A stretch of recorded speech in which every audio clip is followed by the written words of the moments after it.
मा नाम बाबु नोंना? बिरफुं गयारी। गामिया? बल्लामगुरि। मा बाबानि नामा मा? बाबानि नामा फाइलट गयारी, मानि नामा दिफला गयारी।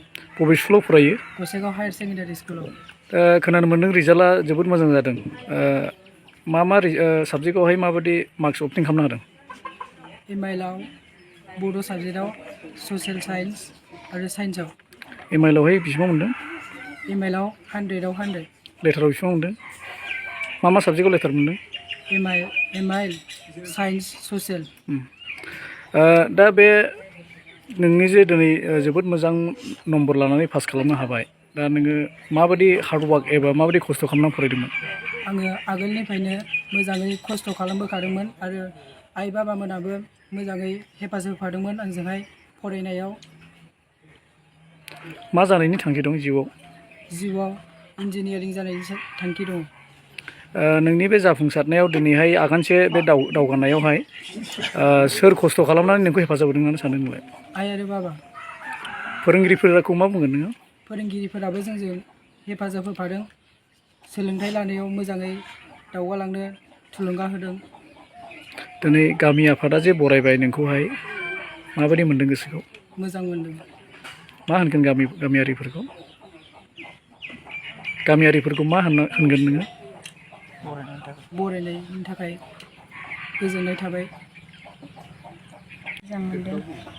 जोंबो मोजाङै मोजां गथ'खौ फरायथों होननानै गोसो होखादों बा बुजायखादों आगोलनिफ्रायनो। दा उथ्रिसारनो हाबाय, जों गोजोननाय मोनबाय। बयबो मोजां मोनदों। बे गथ'खौ आसा दंखायोमोन बयबो फोरोंगोन होननानै। दा नुसिनानै मोजां मोनबाय।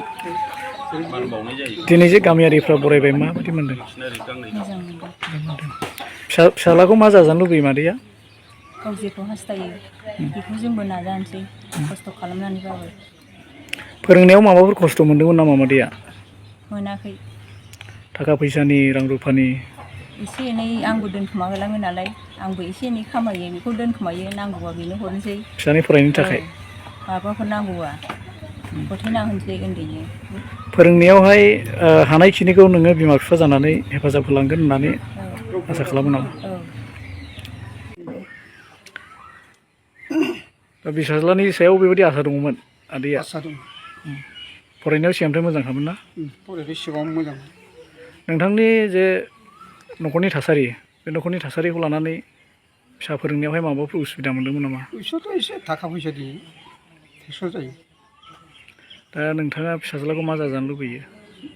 फिसाज्लाखौ फोरोङो आरो जेसेनि फरायो एसेनो गोसोआ मोजां जागोन। दा रायजो राजायादि दिनै एसे मोजां मान बावबाय, मा बुंगोन आदैया? बेखौबो मोजां मोन्दों। मोजां मोनदों। रायजो राजाफोरनो बुंनाय थाबाय। आङो गसाइगाव, नर्थ गसाइगाव बर' साहित्य सभा, गुदि बर' साहित्य सभानि आफादगिरि आरो आंनि गामिया बल्लामगुरि।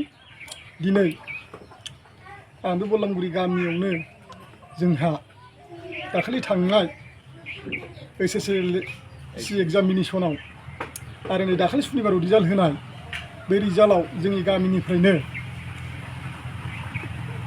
फार्स्ट डिभिजन पास जानानै बर' बिजोङाव बा बर' एमआइएलआव बे बिरफुं गयारिया 100आव 100 माने 100% लानानै मेट्रिकखौ सेथि थाखोआव उथ्रिसारदों।